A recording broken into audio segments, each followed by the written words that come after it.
Bueno, muy bien, muy buenas noches. Aquí, en las 8, en Italia, donde está Sandra, a las 9. Y este audio, esta grabación, pues tiene por finalidad hacer la enseñanza que debería haber sido ayer. Pero, como todos comprobasteis, pues yo no estaba en las mejores condiciones. Es decir, fue un grave error mío. Había tomado bastante y en vez de irme a dormir, que hubiera sido lo mejor, pues pensé que podría estar en el control de mis facultades, por lo cual os pido muchísimas disculpas. Fue un error gravísimo y intento, yo sé que el Padre nos perdona todo, pero sufrimos las consecuencias. Entonces hoy ciertamente ha sido un día fatal, recordando pues mi mala actuación. Pensando con el Padre, pues me vino esta solución y Sandra ha sido muy amorosa, dejándome poder grabar la enseñanza que tenía pensada ayer, pero que por mi estado de disposición, pues no la conseguí transmitir como debía. Bueno, lo que Amparo siempre quiso fue que retomásemos en el Apocalipsis, en el capítulo 20 de Apocalipsis, que encontrásemos lo más posible del milenio y además todo lo que puede tener que ver con el Bema. Algunas de estos sujetos ya los hemos tratado en la reunión última, donde habíamos leído que en todos los capítulos anteriores se han ido sucediendo los sellos, las trompetas, las copas de ira, todo ha caído. Es decir, y aquí el capítulo 20 nos habla del encarcelamiento de Satanás cuando nuestro Señor Jesucristo ponga aquí sus pies en la tierra. Esto es lo primero que va a ser hecho. Y es exactamente como comienza y leímos el día pasado. Después tenemos en el versículo 4 cuando dice que Juan vio los tronos. Y también vimos que esos tronos le pertenecían a los que nuestro Señor Jesucristo le dio autoridad para juzgar con él. De ahí que sabemos que aquí se está tratando del Bema. Después, los primeros que se ven enfrente de este trono son los decapitados. Los decapitados son los vencedores de las iglesias al principio. Son todos los que recibieron el aviso para no ponerse debajo de la marca de la bestia, para adorarla, sino que se tenían que quedar firmes en el testimonio. Y estos son los que se ven. No habla más de nadie, pero sabemos por otros informes en las Escrituras que hay muchísima gente en este Bema. ¿Dónde lo sabemos? Lo sabemos por Pablo en Corintios, cuando dice que todos pasaremos por el Bema. Lo vimos el día pasado en las epístolas en prisión, donde dice que Dios iría a juzgar a los vivos y a los muertos, y por tanto también el cuerpo de nuestro Señor Jesucristo. Después nos dice que los que no aparezcan en esta resurrección aparecerán después. No podemos hacer conjeturas de qué es lo que va a ocurrir en ese otro juicio cuando acaben los 1000 años. Simplemente los que no aparezcan en la primera aparecerán en la segunda. No quiere decir que sean condenados. Podremos verlo más detalladamente más adelante en otra enseñanza.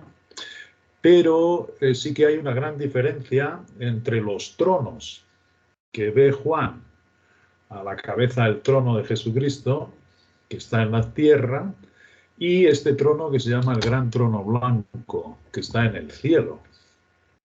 Esto es para explicaros un poco las diferencias y donde Dios va a abrir sus libros, dice en plural, Y si alguno no estuviese escrito en el libro, ese tal será lanzado al lago de fuego.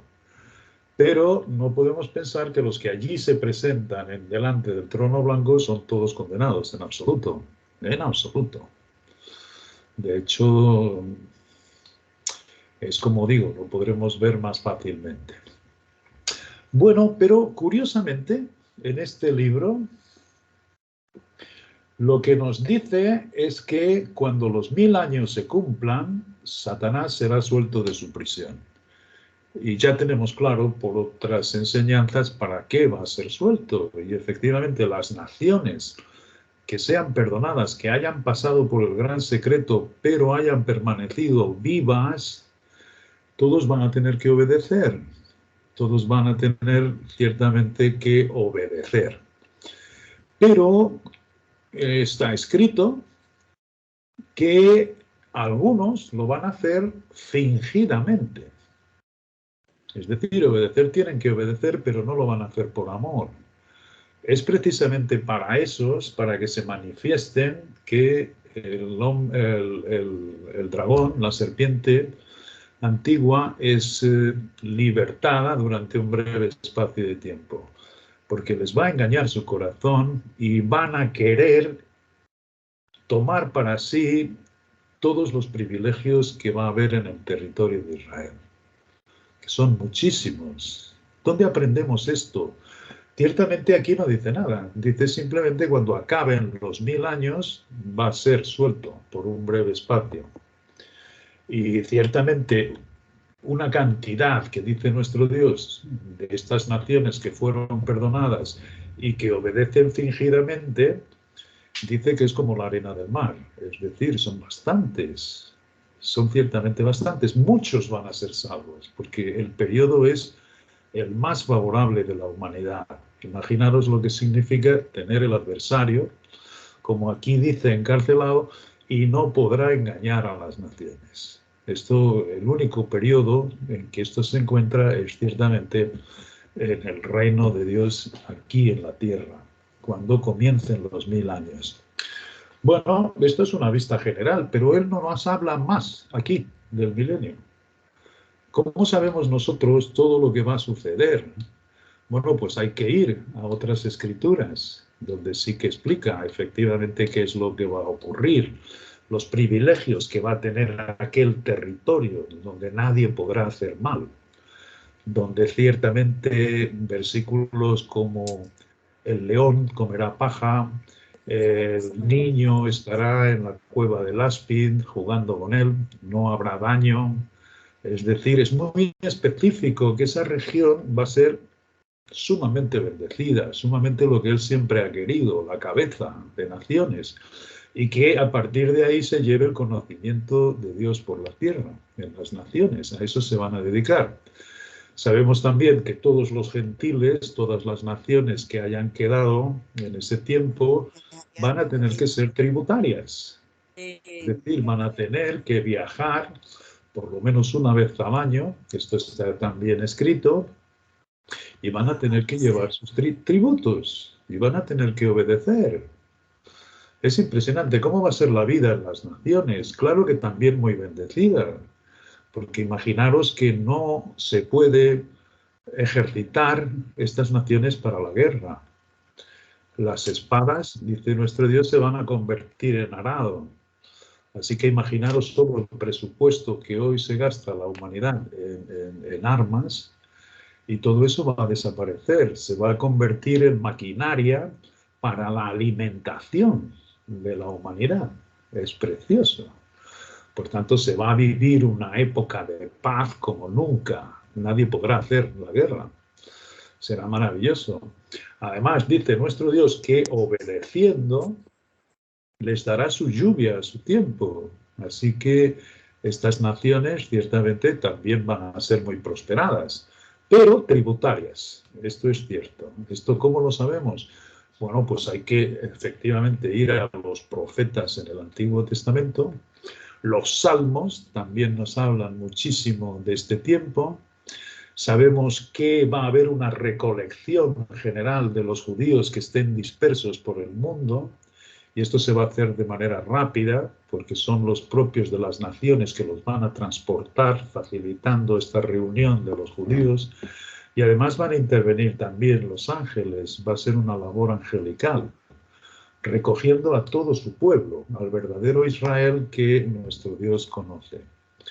De manera que aquí, en el Apocalipsis, esperando nosotros encontrar qué cosas se podrían ver en el milenio, no es cierto.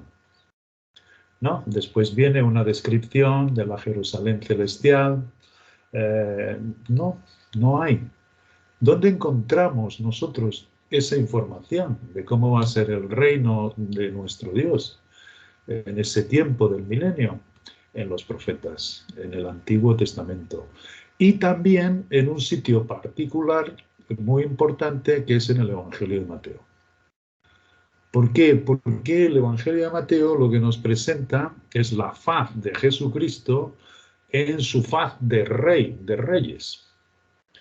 En los otros evangelios se presenta como hombre, Dios hecho carne. En el otro evangelio se muestra como el siervo, y por fin en Juan se manifiesta como Dios. Asimismo, estas son las 4 facetas. La divinidad de Jesucristo está en Juan. Pero una vez que Mateo nos da, digamos, la faceta de Jesucristo, del Rey de Reyes, pues siempre vamos a saber y a esperar que ahí nuestro Dios nos dé efectivamente muchísima información de lo que va a ocurrir en este milenio. Bueno, es exactamente donde vamos. Vamos a Mateo, después de haber hecho esta explicación. Y ciertamente comienza muy extrañamente con una genealogía. Y una genealogía que no comienza desde Adán, sino comienza en Abraham. Y uno tiene que preguntarse y tiene que esperar la iluminación del Espíritu para decir cuál es la intención de que la genealogía no comience desde Adán, sino desde Abraham. Y entonces nos acordamos que efectivamente en Abraham son benditas todas las naciones de la tierra, pero a través del linaje que hace nuestro Dios de Abraham una nación nueva. Y esa nación nueva es Israel. De manera que los creyentes gentiles que también viven de la fe de Abraham tienen que aguardar primero que el Rey de Reyes aparezca en su pueblo. Por eso dice Jesucristo que Él fue enviado a las ovejas perdidas de Israel. Él no fue enviado a los gentiles. Ese fue uno de los motivos por los cuales la genealogía aquí, en el capítulo 1, comienza en Abraham. Y bueno, en Abraham entonces nos dan, Abraham engendró a Isaac, Isaac a Jacob, Jacob a Judá y a sus hermanos, y comienza toda su genealogía y termina diciendo, de manera que todas las generaciones, desde Abraham hasta David, son 14, desde David hasta la deportación de Babilonia son 14, y desde la deportación de Babilonia hasta Cristo 14. Eso es perfecto. Pero podríamos preguntarnos, porque aquí hay una serie de nombres que ni tan siquiera las habíamos oído, y no son fáciles ir a buscarlas en el Antiguo Testamento. Yo hay algunas que no las he encontrado. Pero ¿por qué se da aquí nuestro Dios este trabajo de mostrarnos la genealogía? ¿Cómo fue? Y es que ciertamente nuestro Dios tuvo mucho cuidado con la línea del Señor Jesucristo. Acordaros que había un adversario y él perseguía esta línea. Todos estos que aquí están fueron perseguidos, y por veces el adversario casi llegó a cortar la línea en la que vendría nuestro Señor Jesucristo. De manera que aquí Él se da el trabajo para decirnos, aunque vosotros no lo conozcáis, pero yo sí conocía mi semilla, por dónde iba, y era a través de todos estos nombres. Y tuve muchísimo cuidado con ellos, muchísima protección con ellos. Es precioso y es por eso, y es la línea de Israel. Comienza en Abraham y fue escogido cuando ahí todavía vivía en Ur de los Caldeos, todavía no sabía nada que iba a hacer una nación, pero nuestro Dios lo sabía y esta genealogía tiene que ver con él. Bueno, después tenemos en el versículo 18, el nacimiento de Jesucristo fue así. Estando desposada María, su madre, con José, antes que se juntasen, se halló que había concebido del Espíritu Santo. Se halló que había sido concebida. Y efectivamente es cierto, esto estaba escrito en los profetas y había que estar atentos. José, su marido, como era justo y no quería infamarla, quiso dejarla secretamente. Es que por la ley de Moisés, una mujer que fuese hallada en adulterio, en este caso tenía las evidencias de su vientre, estaba desposada, por tanto prometida al casamiento con José. José, siendo justo humanamente hablando, aquí no está hablando de la justicia de Dios, sino de la justicia de José, pues tenía dos opciones: entregar a María a los ancianos y sería apedreada, o entonces lo que aquí hizo, dejarla secretamente, lo cual nos dice que debía tener un amor muy grande por María. Pero ciertamente él no se creyó en absoluto que aquello viniese del Espíritu Santo. No, él quería dejarla, no infamarla, no que fuese apedreada hasta la muerte. Esa era la ley de Moisés, sino dejarla secretamente. Y pensando él en esto, en dejarla, he aquí un ángel del Señor le apareció en sueños y le dijo: José, hijo de David, no temas recibir a María tu mujer, porque lo que en ella es engendrado del Espíritu Santo es. Tuvo que ser en sueños. No fue conociendo las Escrituras, sino que realmente en sueños nuestro Dios le hizo ver que aquello era realmente nacido del Espíritu Santo. Y dará a luz un hijo y llamará su nombre Jesús, porque él salvará a su pueblo de sus pecados. Él salvará a su pueblo. ¿Veis por qué la genealogía, aunque comienza en Abraham, va nombre por nombre de todo el pueblo de Israel, por donde vino? Porque es a él que el Rey de Reyes vino. Y el Rey de Reyes en el milenio, con su pueblo, va a bendecir a todas las naciones con el conocimiento de Dios. Esto es lo que estamos viendo. Todo esto aconteció para que se cumpliese lo dicho por el Señor por medio del profeta cuando dijo: he aquí una virgen concebirá y dará a luz un hijo y llamará su nombre Emmanuel, que traducido es Dios con nosotros. Son los diversos títulos de nuestro Señor Jesucristo. Uno es Jesús, el que libra a su pueblo de los pecados. Y otro es Emmanuel, que es Dios con nosotros Israel, Dios en medio de nosotros. Esto es lo que significa, son los distintos títulos de nuestro Señor Jesucristo. Y despertando José del sueño, hizo como el ángel del Señor le había mandado y recibió a su mujer, pero no la conoció hasta que dio a luz a su hijo primogénito y le puso por nombre Jesús, como recibió al principio, aunque también su título es Emmanuel, Dios con nosotros, Dios entre nosotros, pero lo puso como le había dicho el ángel. Y es genial, porque no conoció sexualmente a su mujer María hasta que el primer hijo nació. Y esto es lo que dice. Cuando Jesús nació en Belén de Judea, en días del rey Herodes, vinieron del oriente a Jerusalén los magos, diciendo: ¿dónde está el rey de los judíos que ha nacido? Porque su estrella hemos visto en el oriente y venimos a adorarle. Esto es genial, porque la tradición, fijaros cómo ha diturpado. Aquí no está diciendo que sean tres reyes, aquí no está diciendo que sean Gaspar, Melchor, Baltasar. No, esto es para entenderlo con la iluminación del Espíritu. Si nosotros vamos a Daniel, podremos perfectamente ver de dónde vienen estos magos. Y los magoes eran muy bien considerados en su altura, eran hombres muy sabios en todas las ciencias, en las matemáticas, en la astronomía, muy versados y muy conocidos. Muy conocidos. Y fíjate cómo es posible. Pues si vamos entonces a Daniel,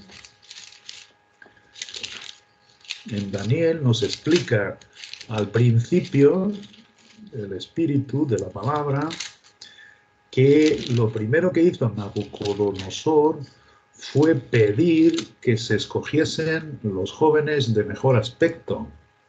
Esto no estaba buscando el físico de cada uno, sino sí también su buena apariencia, pero sobre todo que fuesen sabios, para enseñar a los caldeos. Esto es lo que está escrito. Y dijo el rey Aspenaz, jefe de los eunucos, que trajese de los hijos de Israel, del linaje real, de los príncipes, muchachos en quien no hubiera tacha alguna, de buen parecer y enseñados en toda sabiduría, sabios de ciencia y de buen entendimiento, e idóneos para estar en el palacio del rey, y que le enseñase las letras y la lengua de los caldeos. Es decir, escogió lo mejor de los deportados de Israel y le dijo a su jefe eunuco: retírame los mejores, los que sean sin tacha.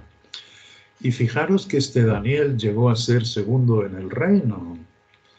Después del rey, ocurrió como con José. Era muy difícil para un extranjero ocupar un cargo tan importante. Sin embargo, lo que nos dice la palabra es que este Daniel era poderoso en obras y en palabras.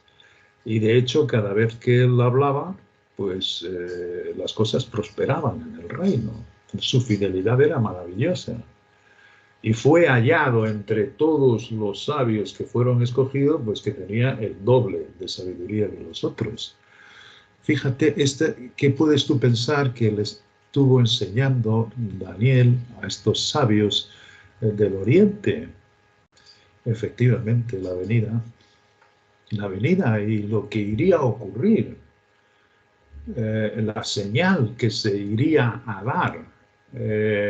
Y eso pasó de boca en boca por la importancia que Daniel tenía y cómo lo veían ciertamente como mucho más sabios que los sátrapas de Babilonia, de Persia, de donde era Nabucodonosor. Por tanto, todo lo que él decía se guardaba y se escribía. De manera que cuando se dio la señal, que es curioso, la señal no la conocemos bien. Otra vez vamos entonces a Mateo. ¿Y por qué se presentan ante el rey si estaban a ser guiados por una estrella? Esto es precioso porque esta fue la manera como nuestro Dios avisó a los de Israel que no estaban atentos, diciéndoles que el Rey de Reyes había llegado, que el Rey de Reyes sabían, por lo que los sabios les habían mostrado en el tiempo de Daniel, que él estaba nacido.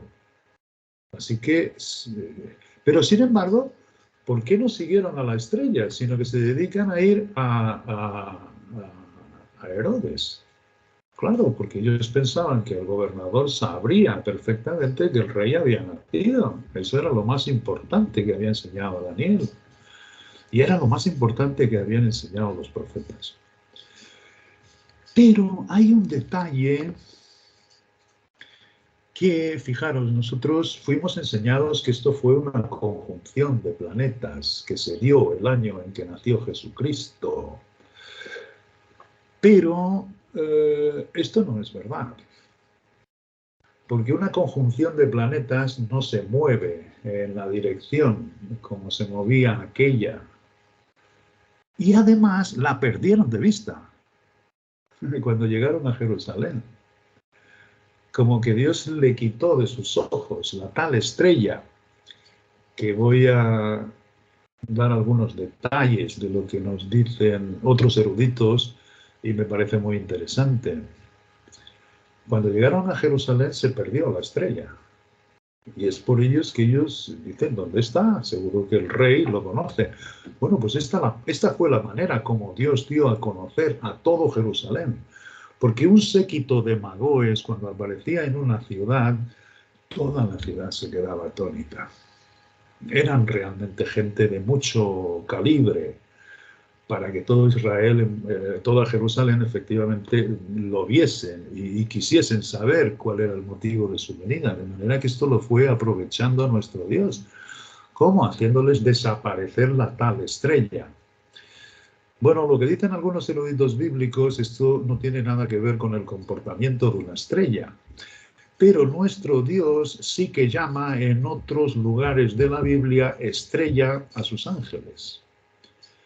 Y es muy probable que así sea el que los llevó. Es decir, desde dónde yo no lo sé, pero es muy probable.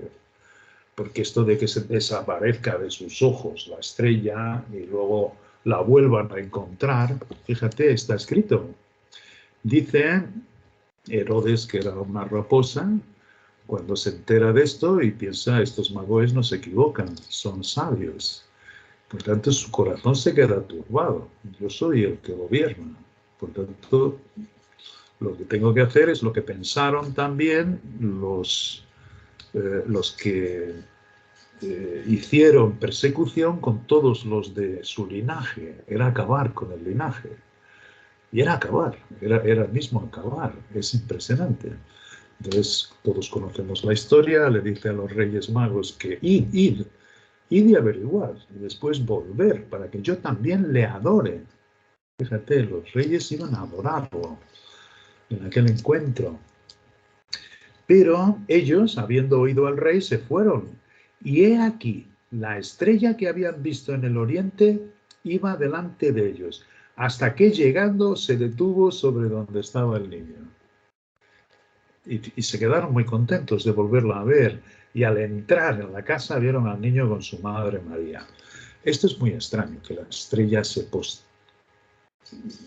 quedase quieta en la puerta, es decir, pero si recordamos que a sus ángeles nuestro Dios les llama estrellas, por ejemplo, en el versículo que vimos en el Apocalipsis, que cayeron las estrellas del cielo, y ahí se está refiriendo a los espíritus inmundos que se rebelaron y caen de la bóveda celeste, recordamos que a sus huestes que no se rebelaron también son llamados en algunos sitios estrellas.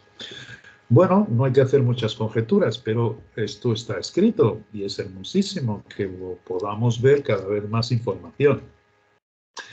Bueno, así vieron al niño, ya sabemos todo cómo acaba, es decir, los ángeles, igual que José, también son informados con sueños para que no vuelvan a Herodes, sino que se vayan por otro lugar a su tierra, así desaparecieron.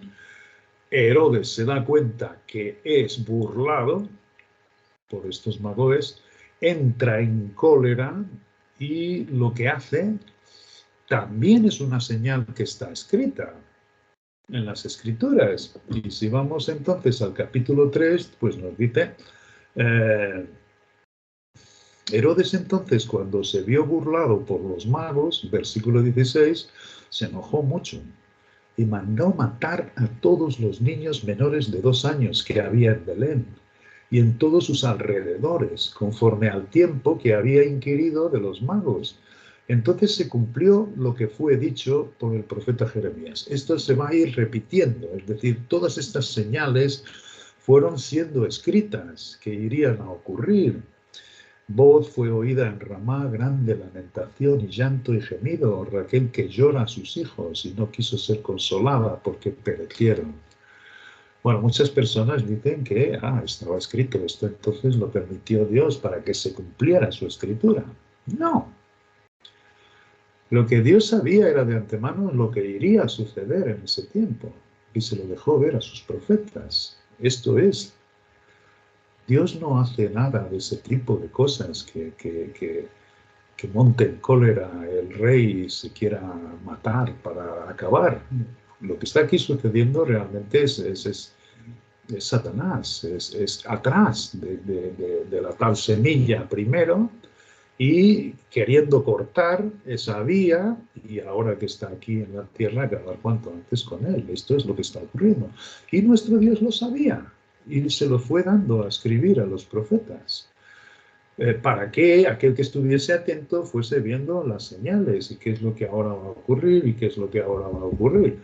Pero de eso no estaba nadie atento, o eran muy pocos los que estaban, ciertamente, y Dios les había prometido a uno de ellos que no se iría a dormir sin ver al niño. Y ciertamente cuando estaban dedicándolo en el templo fue el que se acercó y dijo cosas maravillosas que irían a ocurrir con ese niño. ¿Tenemos más información además del nacimiento? Claro que tenemos. Fijaros, los ángeles, cuando él nació, se hizo una hueste de ángeles que todos ciertamente adoraban y compartieron con los pastores, no compartieron con los sabios, no compartieron con los grandes dignatarios, sino compartieron con los pastores que estaban cuidando del ganado en el campo. Y les pidieron que fuesen a ver lo que había ocurrido.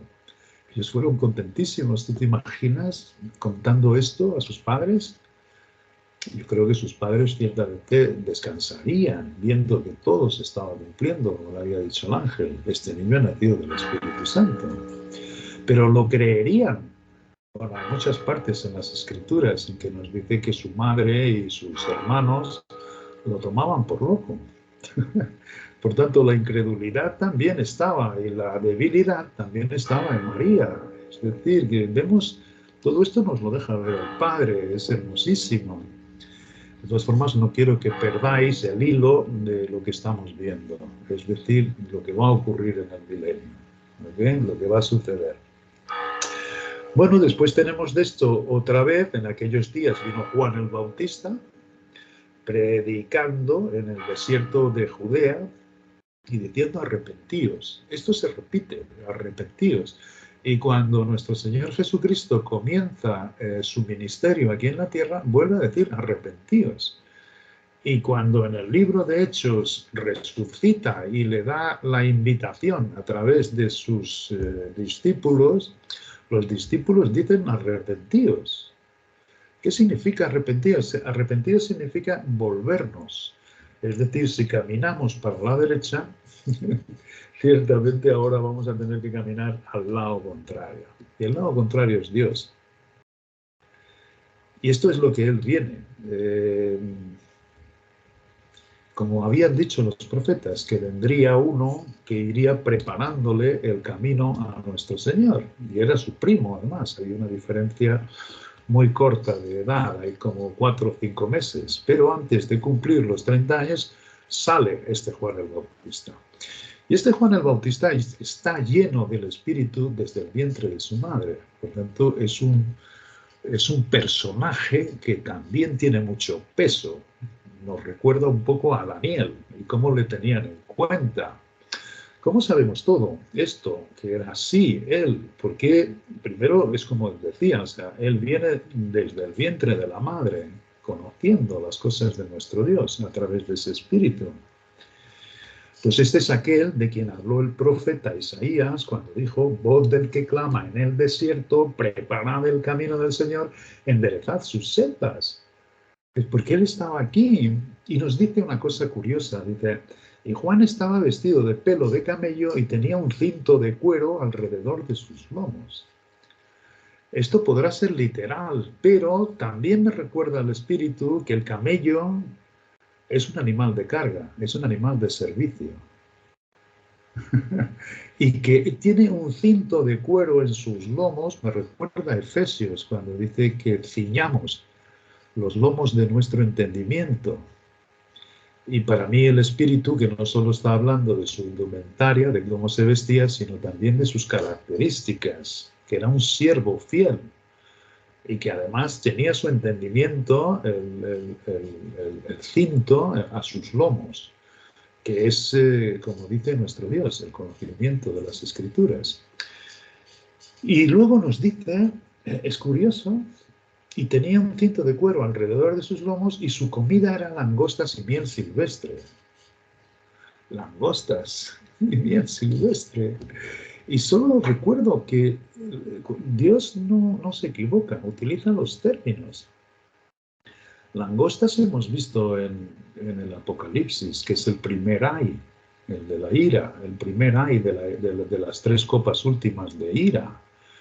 Y sin embargo, él dice que se alimenta de langostas. Y luego dice que también de miel silvestre. Y la miel silvestre me recuerda el espíritu a Jonatán, que haciendo una gran victoria en aquel día para Israel, se puso todo Israel a perseguir al enemigo. Y estaban cansadísimos, al final del día estaban casi para desistir. Y Jonatán se encontró un panal de miel, a través de la cual extendió su espada y la probó, y nos dice la Escritura que se le abrió su entendimiento, o sea, se aclaró, y así pudo perseguir.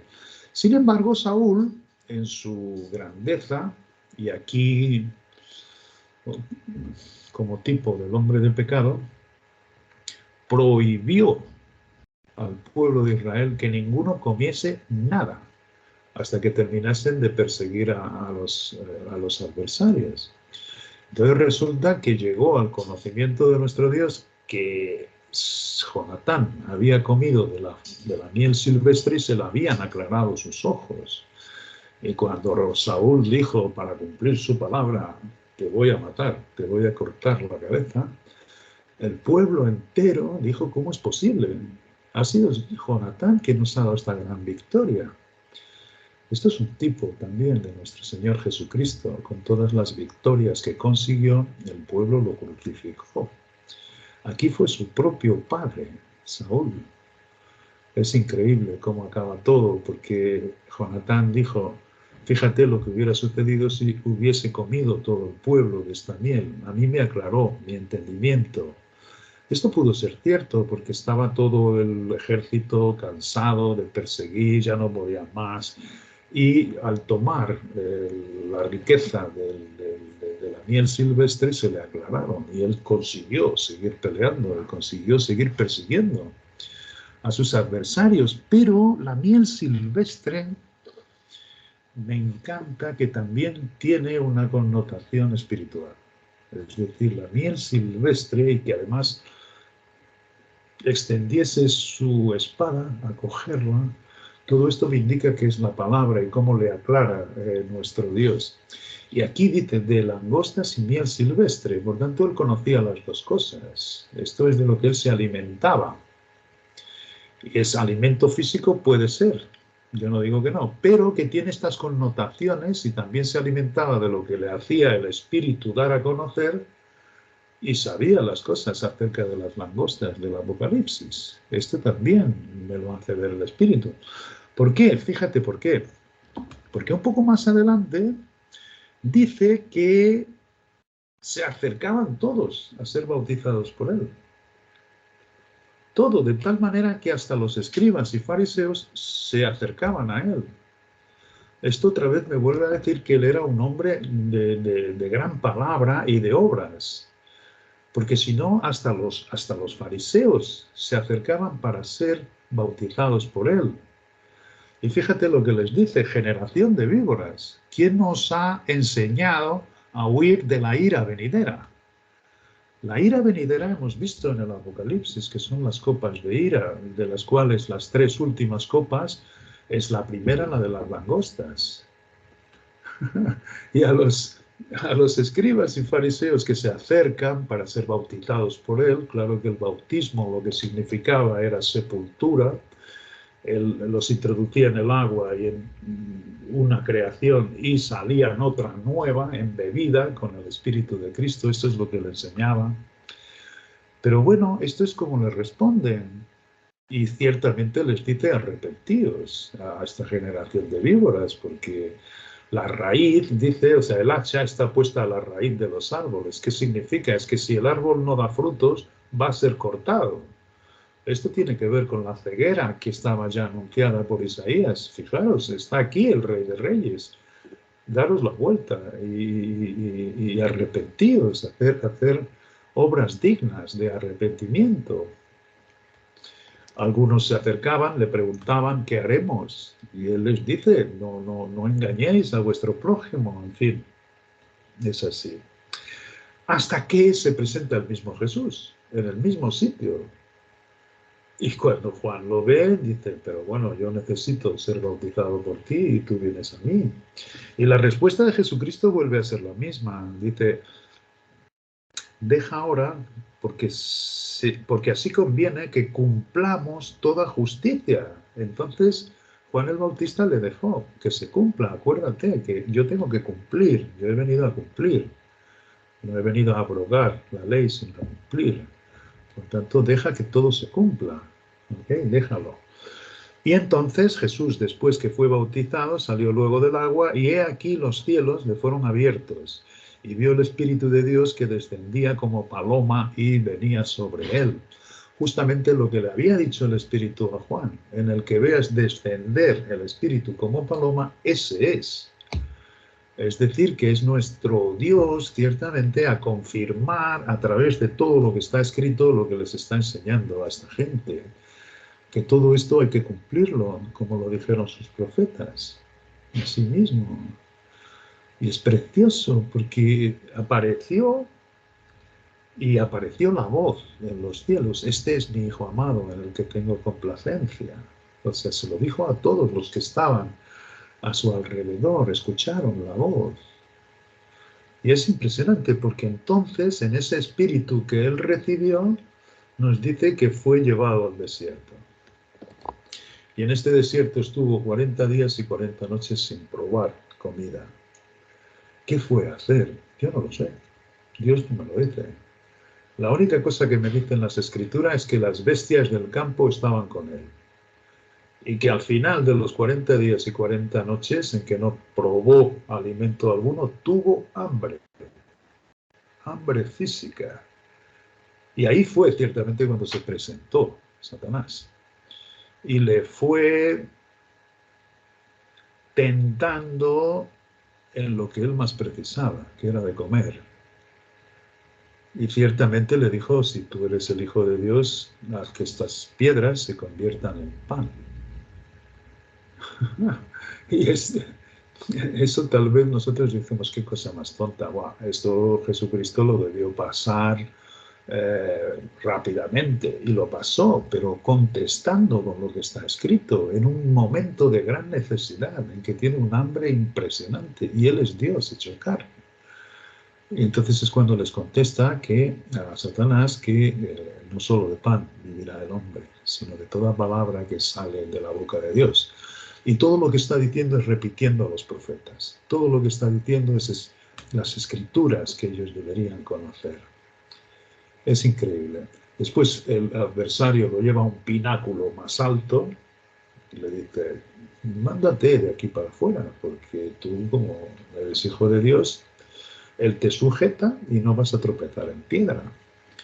Y él dijo, no tentarás al Señor tu Dios. O sea, no le pedirás cosas de señales y de este tipo de cosas, sino que crees, no por las señales. Yo no quiero tentar a mi Padre, yo sé quién es mi Padre. Y por fin lo lleva al monte más alto, al sitio más alto, y le muestra todos los reinos de la tierra. Y le dice una gran verdad, a ti te lo daré, porque a mí me ha sido entregado. Estos reinos son míos. A ti te los daré si postrado me adorares. En el fondo eso es lo único que quiere Satanás, la adoración. Aunque no entendamos, todo esto es muy profundo. Y ciertamente es cuando Jesucristo le dice, vete de mí porque al Señor tu Dios adorarás y a Él solo servirás. Pero es cierto, estas tentaciones continúan hasta el día de hoy. Y los creyentes siguen buscando el pan en vez de alimentarse también de las palabras que salen de la boca de Dios y que están escritas. Continúan tentando, si tú eres mi padre, ¿por qué no me toca la lotería? Y si tú eres mi padre, ¿por qué no me das esto? ¿Y por qué no haces esto? ¿Y por qué no haces lo otro? ¿Y por qué es tentarle? Él te dice muy bien las cosas que son suyas para ti y están escritas, no hay por qué tentarle.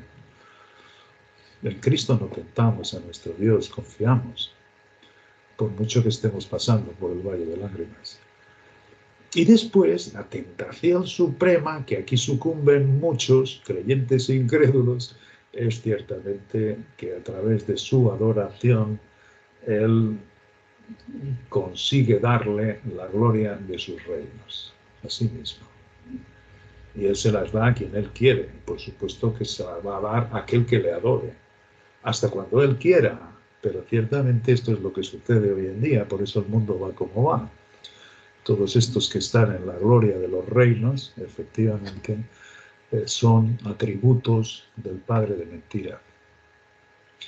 Que es increíble porque vamos a continuar, para no alargarme demasiado. Después que sucede esto, después que es tentado, él sale y comienza su ministerio. Aquí sabemos que debe tener 30 años. ¿Por qué?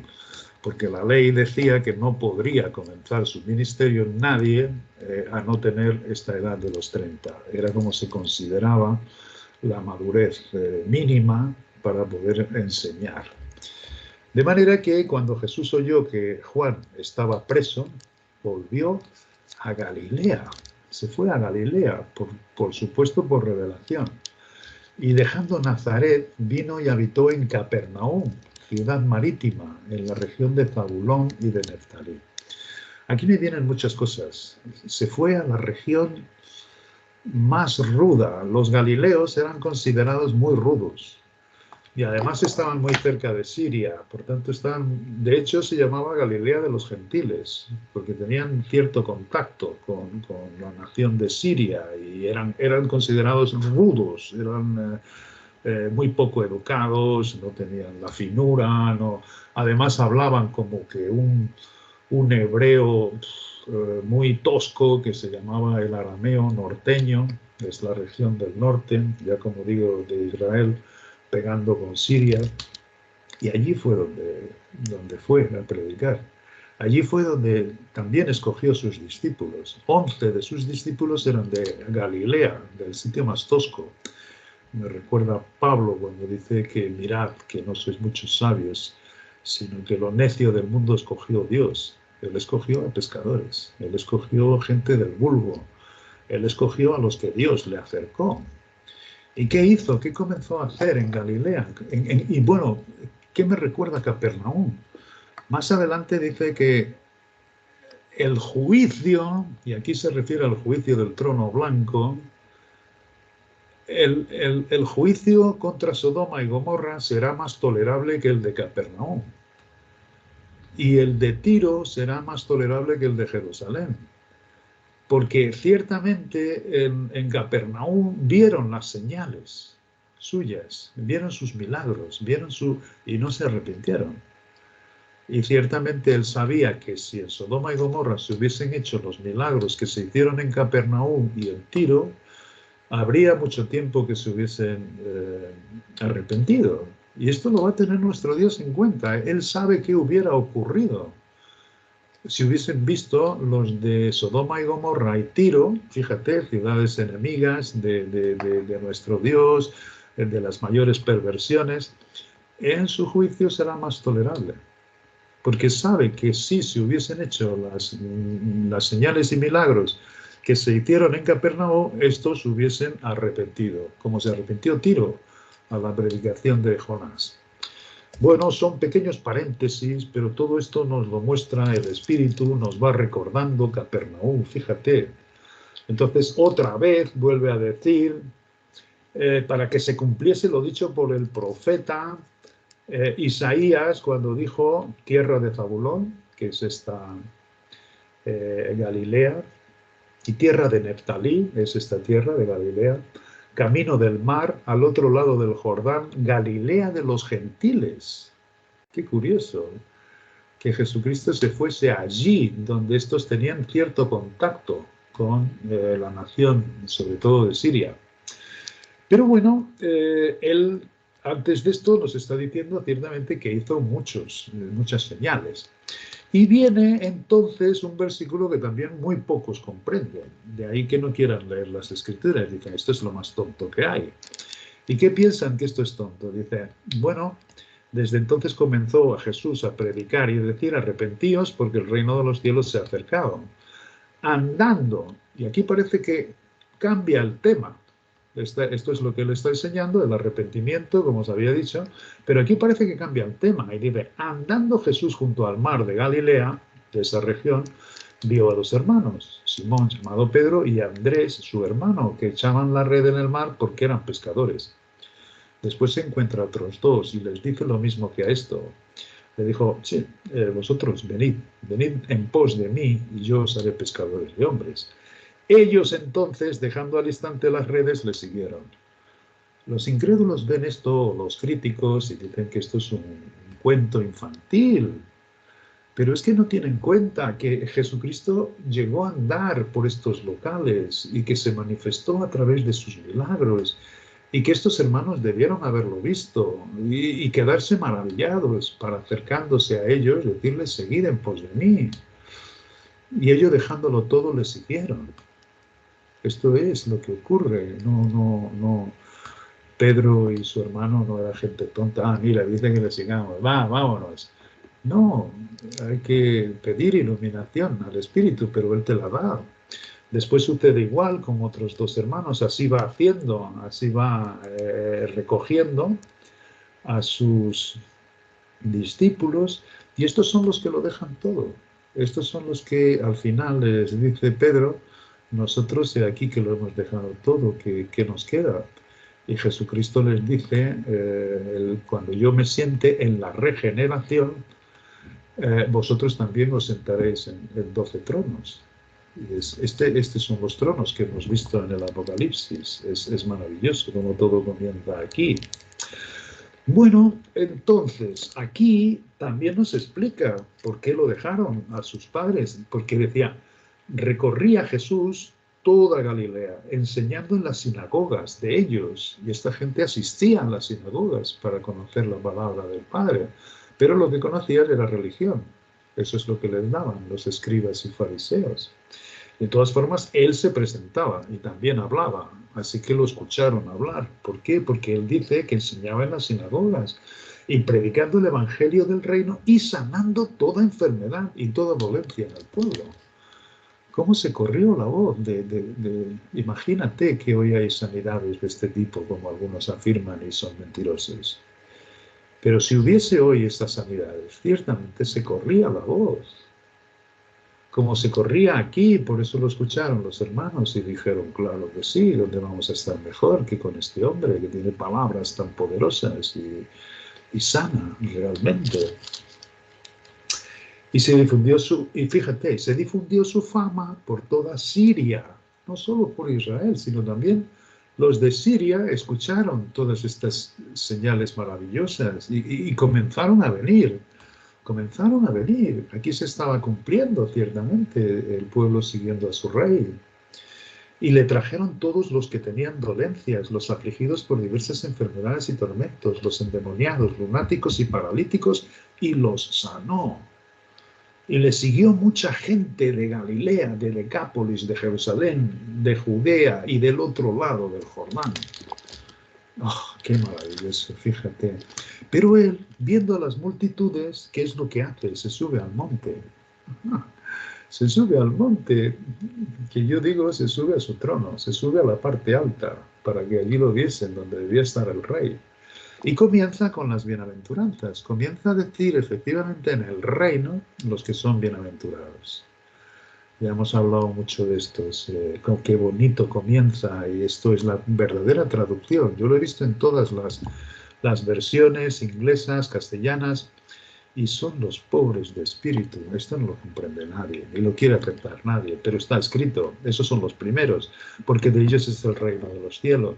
Luego vienen los que lloran, luego vienen los mansos, luego vienen los que tienen hambre y sed de justicia, luego son los que sufren vituperios por causa del testimonio, y también además los que sufren, y que esos también heredarán en el cielo, mientras que los mansos es la tierra. Aquí va dando pequeñas informaciones, pero esto lo vamos viendo más claro en otras partes de la Escritura, que coincide una con la otra. Es genial.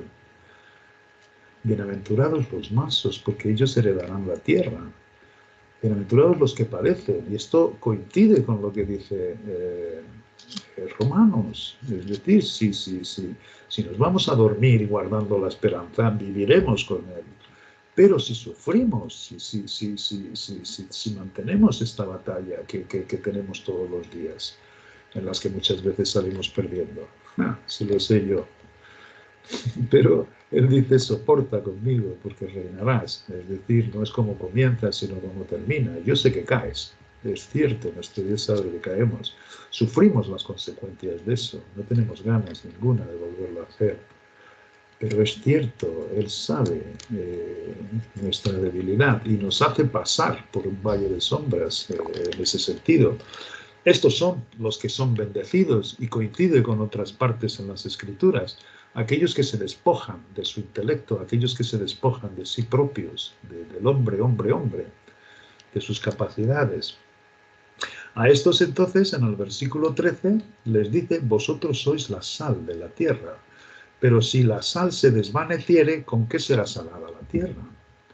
No sirve más para nada, sino para ser echada fuera y hollada por los hombres. Esto también coincide con lo que dice nuestro apóstol de los gentiles, Pablo, que no desmayes, que no retrocedas, que no te vuelvas atrás cuando Dios te enseña sus cosas. ¿Entiendes?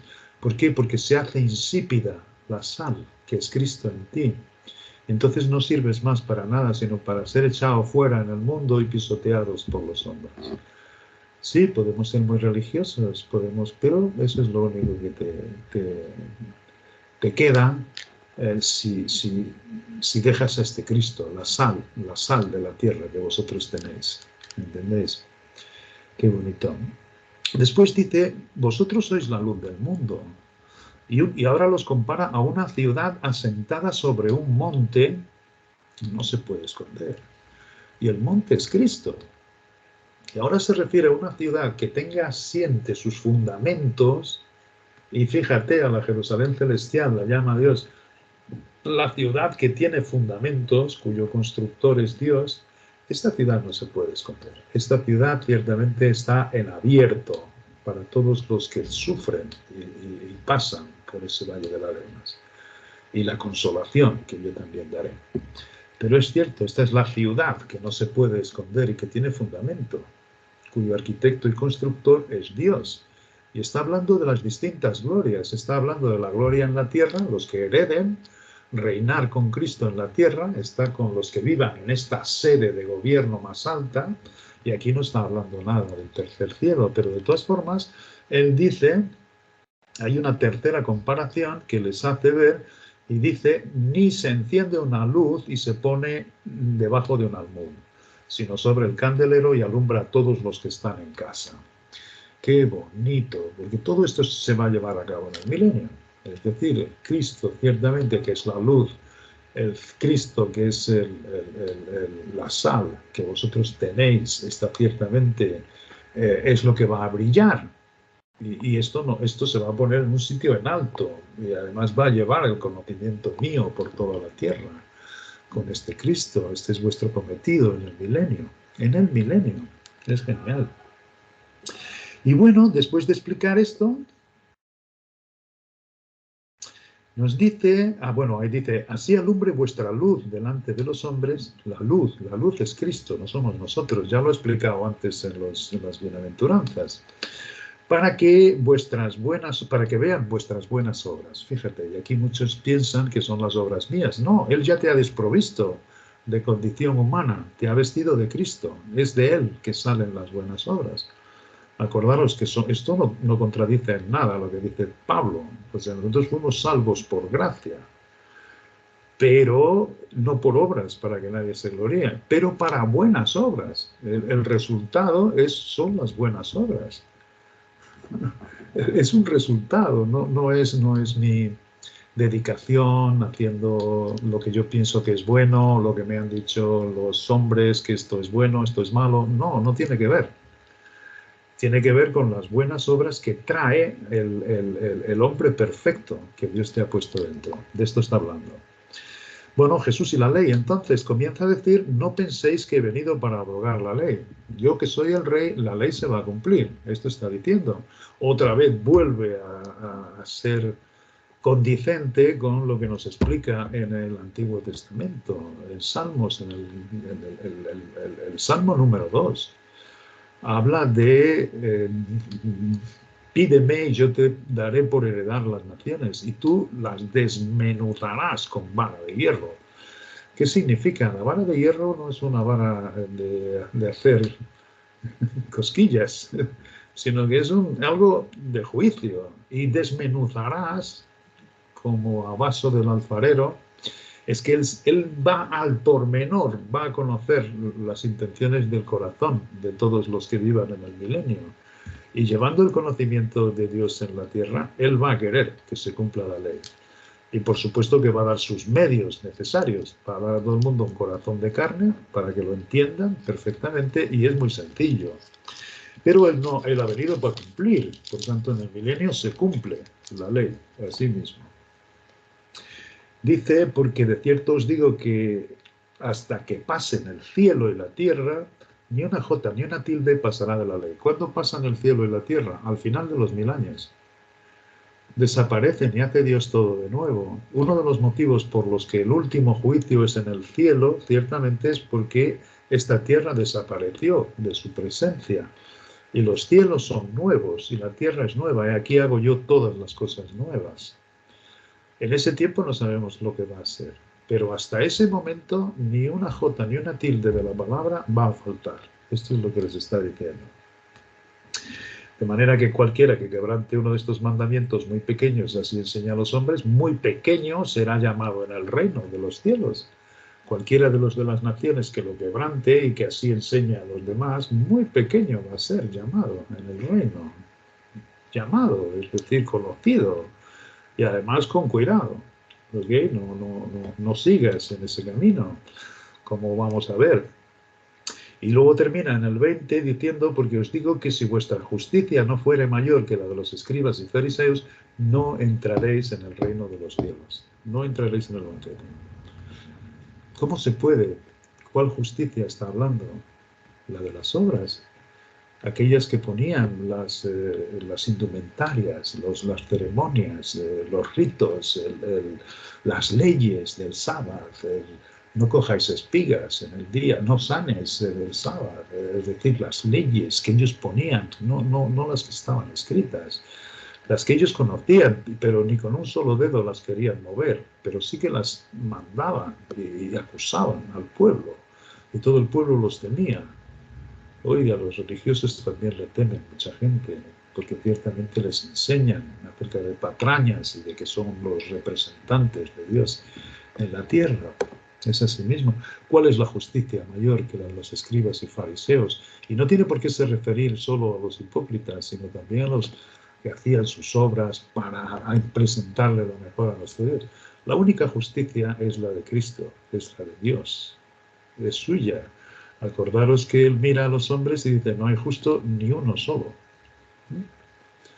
Es decir, que solo él.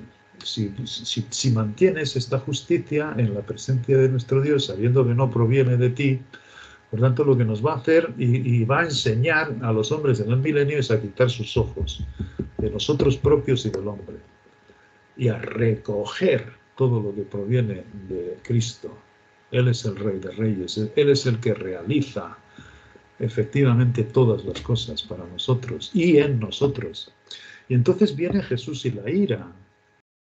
Jesús y la ira, bueno, es un título de los hombres. Yo no debería leer estos títulos. Lo que dice es que oísteis que fue dicho a los antiguos, no matarás y cualquiera que matare será culpable de juicio. Pero yo os digo que cualquiera que se enoje contra su hermano será culpable de juicio. Y cualquiera que diga necio a su hermano será culpable ante el concilio. Y cualquiera que le diga fatuo quedará expuesto al infierno de fuego. Por tanto, aquí hay otro versículo genial de donde hemos sacado una información muy buena. Dice, si traes tu ofrenda al altar y allí te acuerdas de que tu hermano tiene algo contra ti, deja allí tu ofrenda delante del altar y anda, reconcíliate primero con tu hermano Y entonces ven y presenta tu ofrenda. Y esto es increíble. ¿Por qué? Porque a nosotros nos enseñaron que Caín y Abel presentaron una ofrenda y que Caín presentó el cordero, que era el sustituto, y Abel presentó de lo mejor que tenía, del cultivo de sus agriculturas. Y nosotros pensamos, fíjate, Abel ofreció el cordero, escuchó a Dios, y Abel no, Abel era del fruto de su labor. No es cierto. No es cierto. Cada uno presentó una ofrenda, y eso era una ofrenda no de pecado, era una ofrenda encendida que se la presentaba a nuestro Dios. Sin embargo, si tú, queriendo ofrecer algo a nuestro Padre, te acercas al altar y tienes una disputa con tu hermano por detrás, ¿tú piensas que tu ofrenda le va a ser agradable a Dios? No, porque Él no quiere sacrificios ni ofrendas. Si es tuyo de tu parte voluntaria, no te olvides de la ley del amor.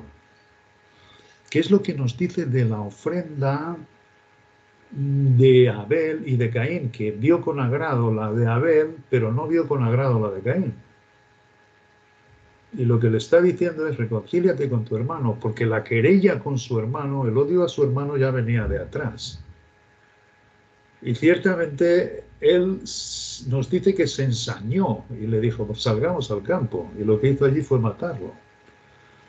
Y efectivamente, esta es la manera de andar de los odios en los hombres. Van creando crispación. Y esto no se va a permitir en el milenio.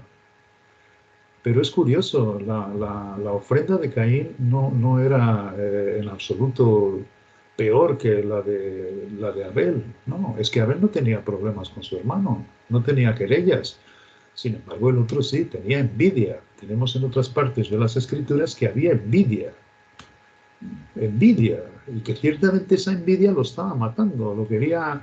Pero fíjate, hasta con Caín, nuestro Dios fue tremendamente misericordioso.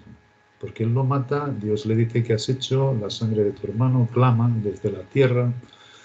Y Dios lo expulsó de su presencia. Dice: sal de aquí. Podía haberlo matado, sin embargo, le dijo: sal, vete de mi presencia. Y Caín le dijo: aquí que tú me echas de tu presencia hoy, y cualquiera que me encuentre, pues me va a matar. Y Dios le puso una marca para que nadie que lo encontrase pudiese hacerle mal. Y ciertamente esa marca, que es la marca de Caín, es la que tienen los plenipotenciarios del mundo. Nuestro Dios es muy misericordioso, hasta mismo para la simiente del adversario. Es curioso. ¿Por qué? Porque les da en esta tierra lo que ellos quieren conseguir. Fijaros el Salmo de Asaf, que dice que por poco se vuelve loco pensando en la prosperidad de los incrédulos y de los impíos, que consiguen todo lo que quieren con creces. Se les salen las pupilas de sus ojos de grasa que tienen, de lo que comen. Sobran para sus hijos, sobran para sus nietos, absolutamente todo, ¿entiendes? Fíjate, y la verdad es que Asaf decía: yo estuve a punto de volverme loco, y decía: en vano he limpiado mi corazón. Pero lo que es cierto es que Dios lo permite. Es decir, sabe que van a perdición, sabe que van, ciertamente, son las simientes, son cizaña. Pero mientras viven aquí, ellos disfrutan del mundo como nadie. Y luego desaparecen en el lago de fuego, no se quedan eternamente sufriendo como han enseñado los religiosos, no, desaparecen, mueren y desaparecen, no vuelven. Esto es. Pero nuestro Dios, hasta con Caín y con la simiente del adversario, es misericordioso. Esto es para hacernos ver su grandeza, no condenar a nadie. Yo te digo, cada día se hace más grande su amor, su misericordia, todo lo que nos dice. Es increíble. Esto está escrito. Y yo, claro que lo he estado viendo aquí una información, en otra, un trabajo de traducción. Realmente grandes miembros que me lo van mostrando. O sea, ¿qué ocurrió ciertamente? O sea, Dios puso una marca, Dios puso para que nadie le hiciera mal. Sí, hijo, disfruta.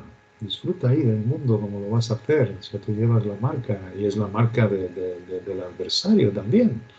¿Por qué? Porque en otra parte de las Escrituras nos dice que Caín era del maligno y por eso ciertamente tenía el asesinato dentro de él. De manera que aquí vamos comprendiendo muchísimas cosas. Pero bueno, después de hablar de las ofrendas y de ciertamente cómo se va a hacer en el milenio, no se va a permitir que te ensañes contra tu hermano, que vayas procediendo de mal a peor contra él, eso lo sabe él. ¿Por qué? Porque él desmenuza los vasos, sabe lo que hay en el corazón y es justicia que se va a llevar. Y él dice, mira, no vayas, porque sabes que hay ahí el infierno, eso es. Oísteis que fue dicho, no cometerás adulterio, en fin, ayer intentaba explicar esto, no estaban en las mejores condiciones, pero es cierto, fijaros, aquí me viene otra vez la idea de David, que era un hombre conforme al corazón de Dios, pero fíjate hasta dónde llegó. ¡Ja! Es que no es normal. Es decir, primero ya era una vergüenza que su pueblo estuviese combatiendo y él estaba durmiendo la siesta. Y estaba durmiendo la siesta en la casa del rey, tenía en vista todo lo que era la ciudad. Y ciertamente se sale de su cama, está esperanzándose y mira y ve a Betsabé, una mujer que debería ser guapísima. Pero se estaba lavando, ella se estaba lavando normalmente y la manda a llamar. La manda a llamar y comete el adulterio, ¿no? Pero curiosamente, pocos versículos después, esta mujer se queda encinta y le dice irse a ver al rey David lo que ha ocurrido. Y David va haciéndolo de mal a peor, que es lo que nos dicen estos versículos. Decimos a nuestro hermano necio, luego vamos insistiendo, luego vamos igual.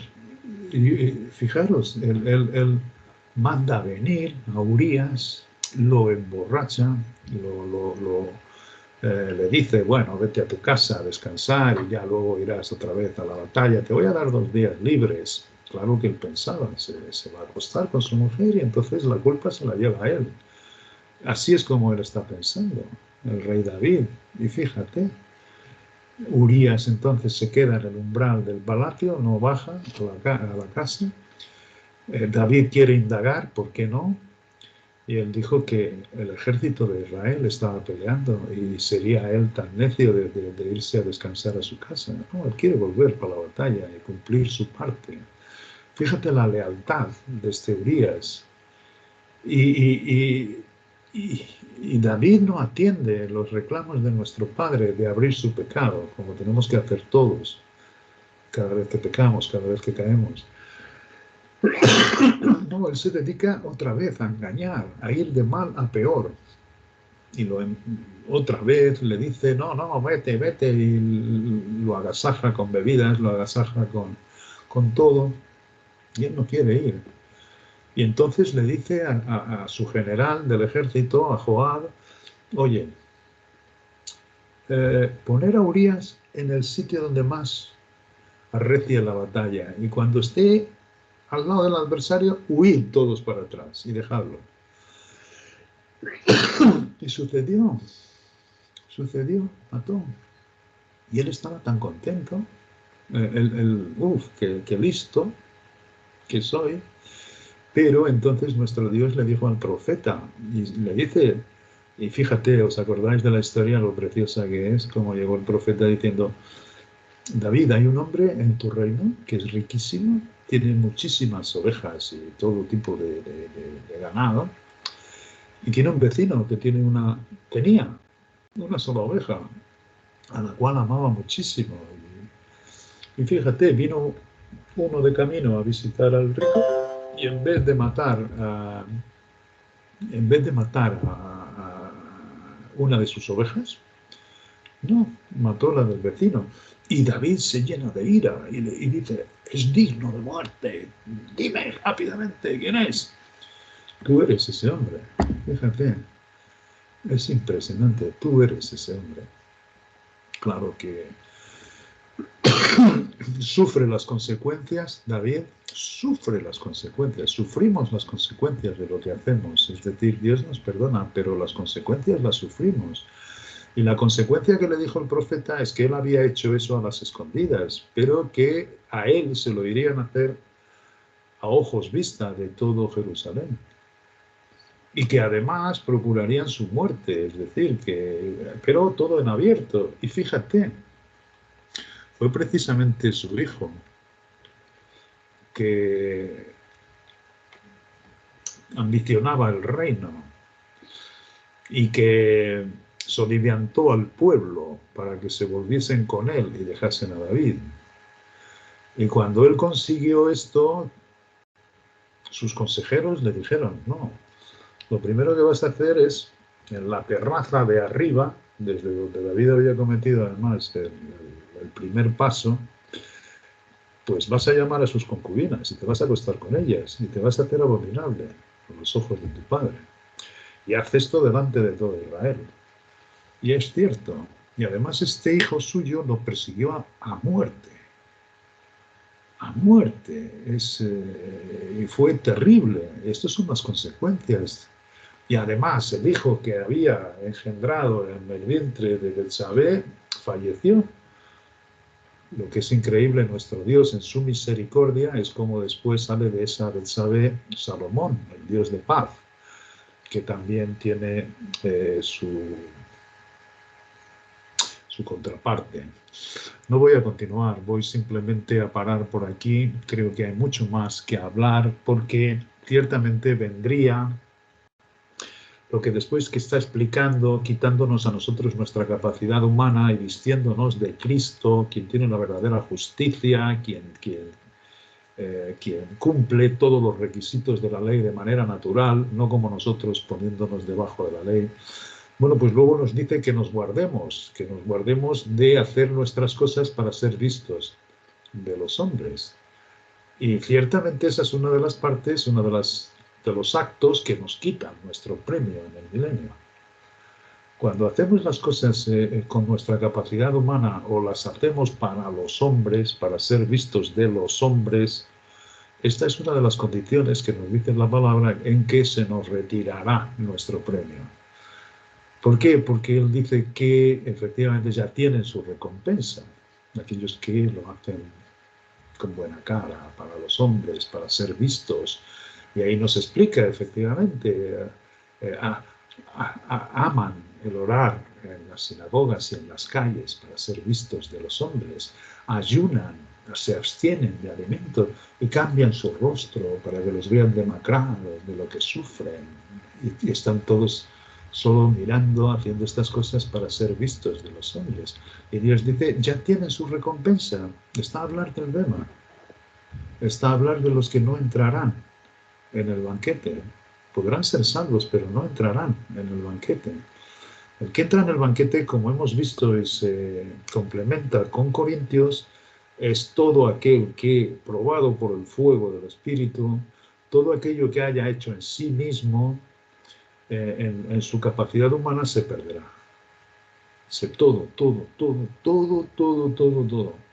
Todo lo que hayamos hecho en la nueva creación, que vive en nosotros por la fe sola, y además es la fe que trae consigo. Por tanto, nosotros no nos esforzamos en esa fe, sino que esa fe es la que nos va dando toda esta información. Es curioso cómo se va haciendo, cómo se va enriqueciendo de un lado, de otro, cómo coincide, cómo se encajan las piezas. Bueno, de manera que eso, si le parece a Amparo, pues lo podré tratar en una otra reunión.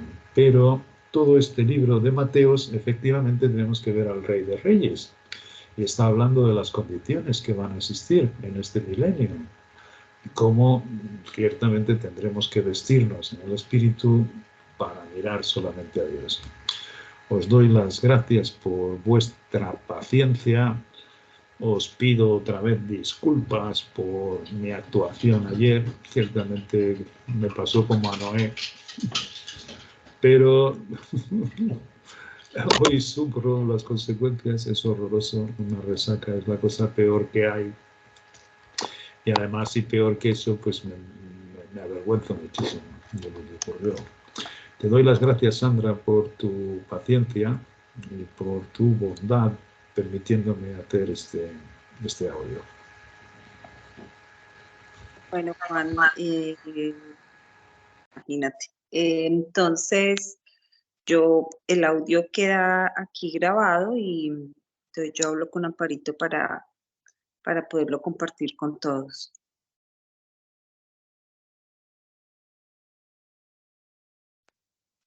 ¿No tienes audio? Sí, muy bien, muy bien. Solo te estoy... Sí, sí, perfecto. Es la única cosa como puedo quitar un poco en fin, el daño que pude hacer ayer, porque es absurdo, es increíble cómo funciona todo, cómo hace muchísimo calor, cómo estamos con los amigos, cómo vamos bebiendo, ¿no? Piensas que lo controlas y no, es vergonzoso. Y además Dios te lo hace ver, que es el problema. Dios te hurga y te llega al fondo y no lo pasas nada bien, porque sufres las consecuencias. Y Él es amoroso, ciertamente nos limpia de todo pecado, ¿no? Pero, sus reprensiones no son nada agradables. Sí. Bueno, Bueno, Juan, un abrazo. entonces estamos hablando y buena noche también, Emita, y un abrazo grande. Igualmente, Gracias, Sandrita. Gracias, Juan. un gran abrazo Bueno, para ti. chao. Gracias.